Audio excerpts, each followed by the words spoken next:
मित्रांनो, सावळ्याची जणू सावली या मालिकेच्या लेटेस्ट एपिसोडमध्ये आपल्याला पाहायला मिळणार आहे की राजकुमार अमृतावर ओरडतो, कारण की राजकुमारला झोप येत नसते आणि अमृताही उठते आणि म्हणते की तुम्हाला झोप येत नाही आहे तर मी तुमचं डोकं दाबून देऊ का. परंतु राजकुमार इतका स्वार्थी असतो आणि तो म्हणतो की खरंच अमृता, तुला असल्या गोष्टी करण्याची काहीच गरज नाही आहे. तू जरा तरी स्मार्ट असती ना तर मला खूप फायदा झाला असता आणि मी रूपम कॉस्मेटिकचा मालक असूनसुद्धा मला सारंगकडे पैसे मागावे लागतात, ही गोष्ट घडलीच नसती जर तू स्मार्ट असती तर. असं बोलल्यानंतर अमृताला वाईट वाटतं आणि त्यानंतर राजकुमार मात्र तिथून निघून जातो. दुसऱ्या दिवशी मात्र राजकुमार सरळ तिलोत्तमालाच पैसे मागतो. तो म्हणतो की आपण जे काही चॅरिटी करतो त्यामध्ये रूपम कॉस्मेटिकची ॲडसुद्धा होणार आहे, ॲडव्हर्टाईजसुद्धा होईल आणि आपलं कामसुद्धा होईल. आपण जी काही चॅरिटी करतो त्यामध्ये आपलाच फायदा आहे असं सुद्धा राजकुमार तिलोत्तमाला समजावतो आणि 50 लाखाच्या चेकवर मात्र तिलोत्तमाला तो साईन करायला सांगतो. परंतु त्याला कॅश हवी असते आणि तिलोत्तमा म्हणते की मी ट्रान्सफर करून टाकते. राजकुमार म्हणतो की नाही, आपल्याला ट्रान्सफर करता येणार नाही. आई, तू विसरली आहेस का, आपल्या या पॉलिसीमध्ये हे बसत नाही. त्यामुळे तिलोत्तमाला अकाउंटंटशी बोलून राजकुमारला पैसे द्यावे लागतात.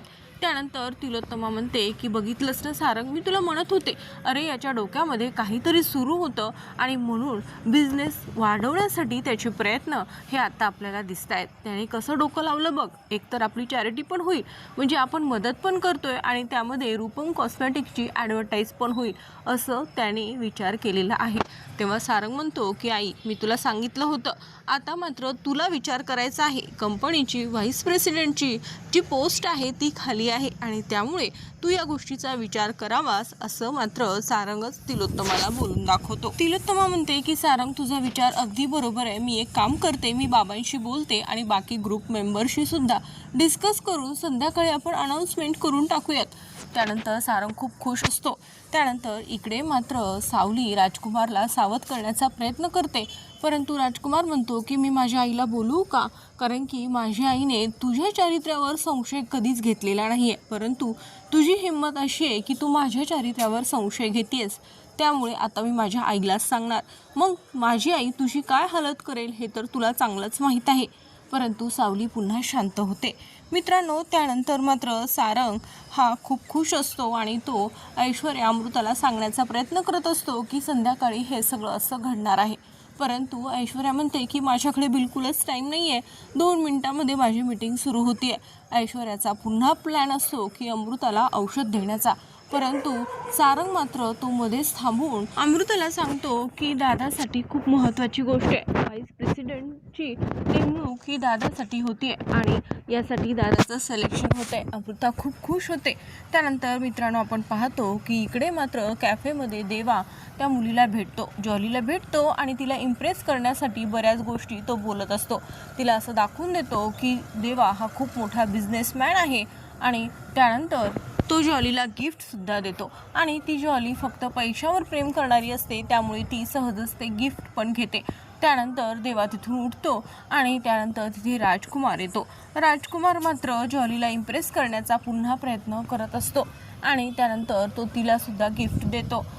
जो 50 लाखाचा जो नेकलेस आहे तो जॉलीला भेटल्यानंतर जॉली मात्र पुन्हा राजकुमारला मिठी मारत असते आणि हे सगळं मात्र सावली कॅप्चर करते. देवा म्हणतो, काय विचित्र बाई आहे, माझासुद्धा तिने नेकलेस घेतला आणि आता देवाचा सुद्धा म्हणजे राजकुमारचा सुद्धा घेतीये असं मात्र देवा सावलीला बोलत असतो. त्यानंतर सावली म्हणते की देवा भाऊ, हे फक्त तुमच्यामुळेच घडतंय, तुम्ही एवढी मेहनत घेतली आणि त्यामुळे होतं आहे हे सगळं, तुमची मदत माझ्यासाठी खूप महत्त्वाची ठरली.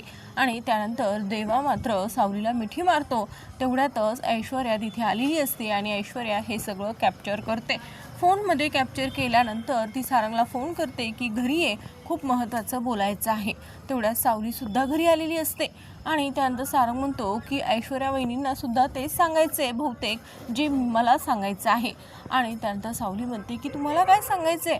त्यानंतर सारंग म्हणतो की दादाची नेमणूक ही व्हाईस प्रेसिडेंट म्हणून आता कंपनीमध्ये होणार आहे आणि याची चर्चा घरामध्ये सुरू होईल.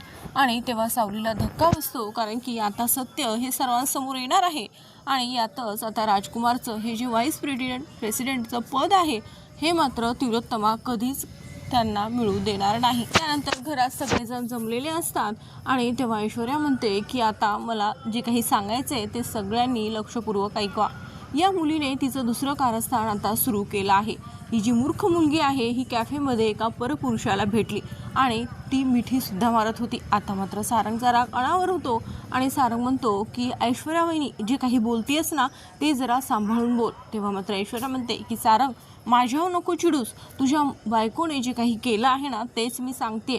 आणि त्यानंतर आपण पाहतो की तिलोत्तमा म्हणते ऐश्वर्या तुझ्याकडे काही पुरावा आहे का? त्यानंतर तू असं बोलतेस का? उगीच काहीतरी गप्पा मारत बसू नकोस.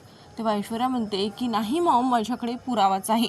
आणि त्यानंतर आपण पाहतो की ऐश्वर्याने जे फोनमध्ये कॅप्चर केलेलं असतं ते सगळं ती सर्वांना दाखवते. तेव्हा मात्र नीलला खूप वाईट वाटतं आणि नील म्हणतो की सावली बोल, आता तुला बोलावंच लागणार आहे. जर तू शांत बसलीस तर तुझ्यावर आणखीनच आरोप होतील आणि हे मला सहन होणार नाहीत. तू या घरात आल्यापासून माझा तुझ्यावर विश्वास आहे.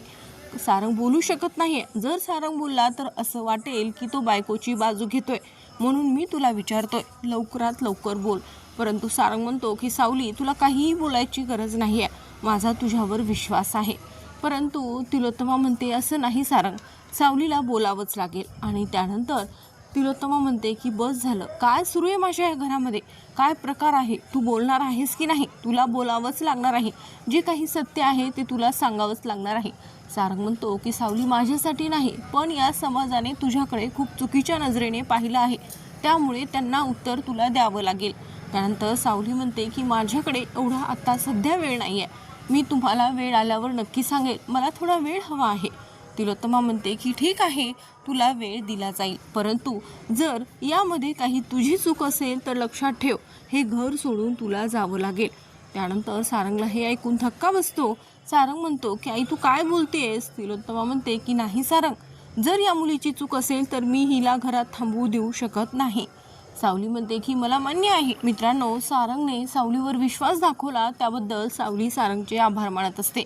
तर आता मित्रांनो आपल्याला पुढील भागात पाहायला मिळणार आहे की जे काही राजकुमारचं सत्य आहे ते सावली समोर आणणारच आहे आणि त्यानंतर तिलोत्तमा मात्र सावलीचा उदो मात्र नक्कीच करणार आहे.